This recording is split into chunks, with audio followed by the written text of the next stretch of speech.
Back, and thank you for staying with Friday Briefing. Let's now question, what should children who beget children do to rebuild their lives and those of their communities? Most crucially, why are children, young boys and girls, barely out of their teens, still becoming fathers and mothers at this age? In West Pokot and Nzoia counties, young fathers, themselves still children by any definition, are being forced to grow up, or if you like, to man up, too early in life. And as our health and science reporter Gloria Milimu found out, the sins of the young are atoned for by the riches of the old in an unsettling and vicious cycle of teen parenthood that defies logic and the bounds of culture. Take a look.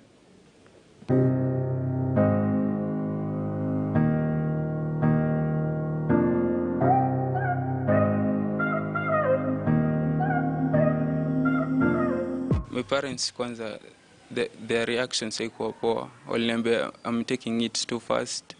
I was irresponsible at that point. And they told me that on that I just have to stand alone. They were not supportive. When stories of teen pregnancies are told, they conjure in people's minds the struggles they have to contend with at the prime of their teens by the babies they carry. Rarely or ever do we talk about the challenges the young boys face and the burdens they have to contend with. Boys might not have to enjoy gestation or the dark-eyed disapprovals of their friends and families, but they still must face the emotional horrors of their actions. Sometimes alone, as society appears unwilling to walk these early fatherhood journeys with them. I did some kibaruas just to make that girl out of that situation, because sikutaka her parents on that point wajue pia kona ball. Nilifanya mjengo and pia nika-engage na kazi ya kuuza line za simu ya kuzungusha town ku-convince customer wanunue, wengine pia wataki. It was really a great challenge. Nilikuwa najiuliza mbona nimejiingiza in this, and yet nilikuwa na room ya kuperform poa. I can see mimi niliperform poa yes, but you just had to sacrifice that because of that lady. For this 19-year-old, whom we shall call Ted to protect his identity, the script is all too familiar. And at the time when he became a father, he was in his final year of secondary education in Nzoia County. It gets most of us unprepared. Ilinipata on a state that niko bado shule, and the girl that I was pushing on with was someone that I was schooling with. She told me that amepata nini ball and hakuwa prepared for it. Alikuwa ananiambia hadi to abort, but mimi nilikuwa na the mission ya not to kill someone that is innocent. But Ted is not alone in this unfamiliar territory. Here, life, it appears, is lived on the fast lane, and young boys are the unwitting stars in a theater that is filled with lifelong lessons. Take Daniel, for instance. At only 17 years, this young boy from West Pokot, whose identity we are also not revealing, is also already a father. Although he made it back to school, his biggest nightmare now remains providing for his 7-month-old baby, and also thinking about where his pending school fees will come from. As Pokot culture dictates, he tells me anyone who puts a minor in the family way has to pay a hefty fine. His family is yet to recover from the hefty cost of his amorous escapades.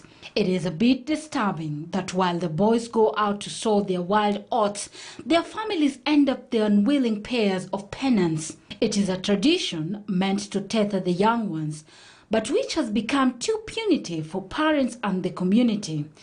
Generally, in the wake of the explosion of teen-on-teen pregnancies here. Kaniambia ati sijui yako na ball pregnant then. Sasa nikashindwa cha kufanya, nikamwambia tu mzazi akasema hiyo utapambania. Sasa from hiyo time sasa hata kwa nyumbani sasa walikuja nyumbani wakapata mzazi.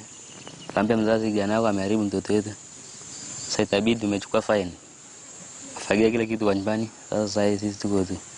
You see, Daniel aspires to become a doctor someday.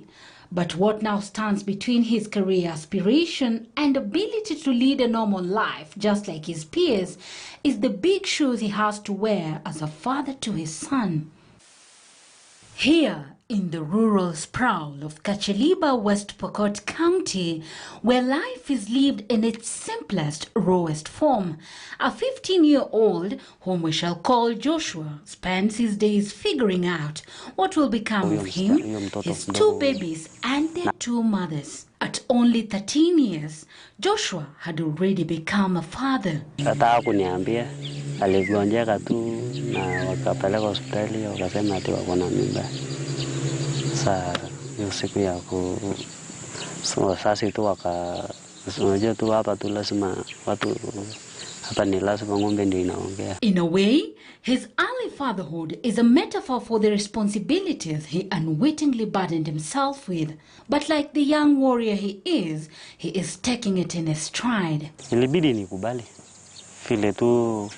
Vile nilisikia juu unajua kuna wengine wamesha sasa nilijua tu hakuna kitu mbaya kene imeafi ni kitu imekuwa tu ni kitu umeasikia kwa rafiki yako mwingine. Wakati sasa nilikaa nyumbani kuwania kidogo,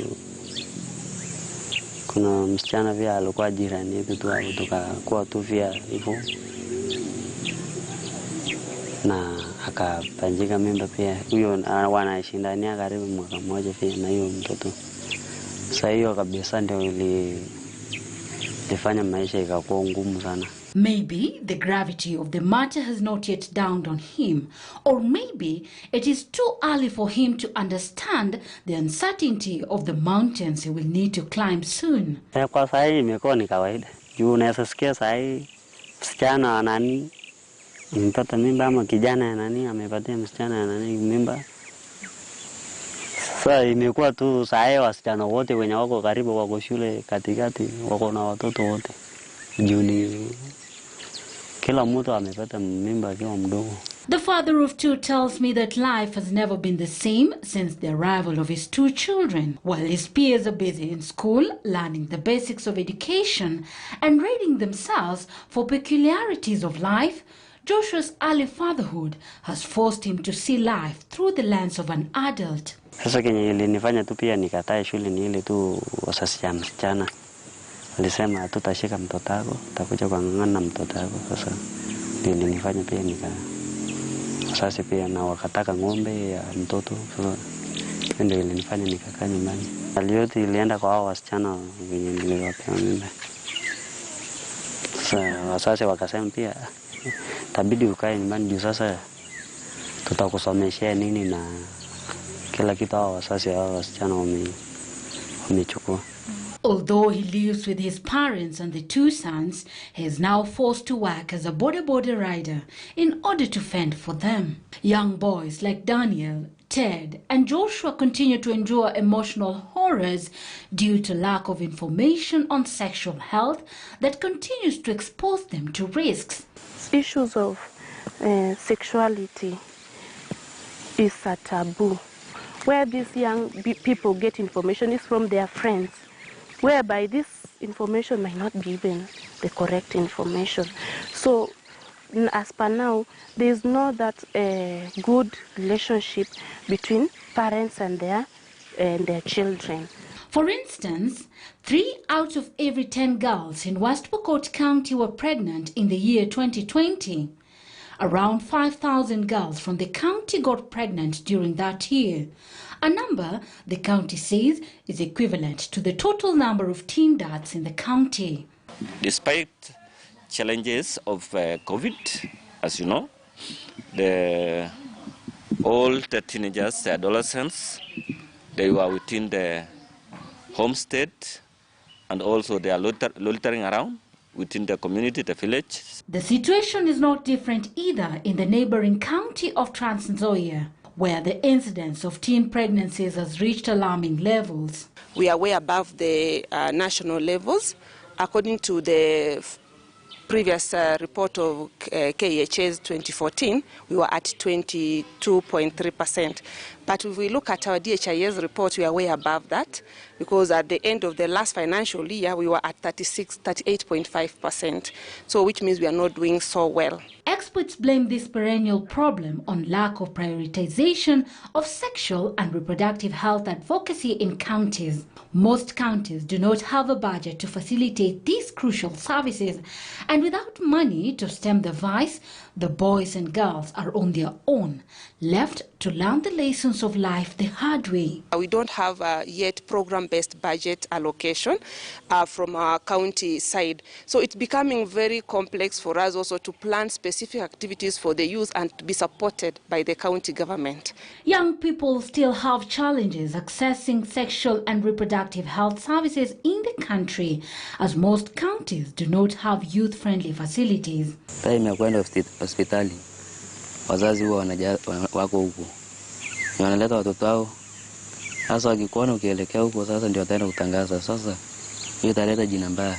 Through partners, we are also trying to engage the youth themselves, because we realize most of the things we plan in boardrooms and we leave out the user or the immediate beneficiary. In 2019, during the International Conference on Population and Development Conference held in Nairobi, Kenya committed to eliminate the risks posed by lack of sexual reproductive health services by ensuring universal access to friendly, quality reproductive health services and information to the youth and adolescents by 2030. That perhaps is taking too long for the likes of Ted and Daniel.